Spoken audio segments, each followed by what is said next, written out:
We've talked about Reinhardt a few times so far, but there's one topic we haven't quite dug into yet, and that's Rein duels. When both teams are looking to execute onto one another, the first things that are going to collide in a standard comp are the tanks, usually forcing the shields right into each other. At this point, there's a few different options that you as the Reinhardt have. You can swing to apply pressure, but risk taking focus fire from the team. You can hold shield and hope your team outputs more damage into their shield, allowing you to put out damage on them first. Or, best done with a Zarya bubble, you can charge right into them, hopefully taking someone for a ride with you and letting everyone flood in behind you to capitalize on your distraction. Add ults to this equation, and things get a lot more complicated. Going head-to-head against a Rein with full charge is a tense game of chicken where you're constantly baiting him to throw it out for you to nullify, or for you to screw up and take your whole team down with you.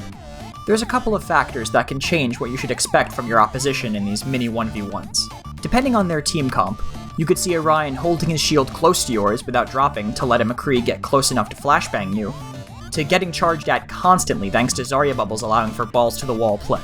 Make sure you're constantly hitting tab after fights to be ready for whatever they throw at you. Though this is more of a given, ult percentage will change their mannerisms. Between swinging at you to get that last little bit of charge they need, versus holding their shield content to wait for you to make the mistake and sweep you right off your feet.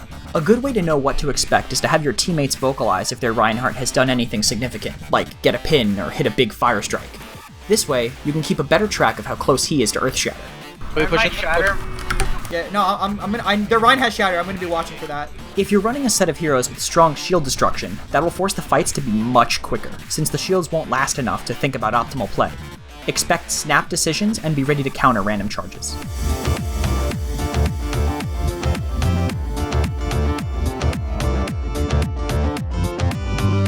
There's a few little tricks you can do to get in ahead of your opponent as well. If you're nano boosted and rushing in, plenty of Reinhardts will see your aggression as a free Earthshatter opportunity.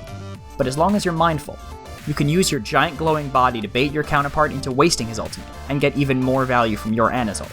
After a team fight is over, if your win was relatively clean and you survived, you can go forward and hide near a choke point, allowing your team to bait the enemy in and give you a free flank shatter if they're not careful. Even if the enemy Rein is mindful of this, coming from an off angle can make it hard to block, and just 1 or 2 stuns can completely swing a fight.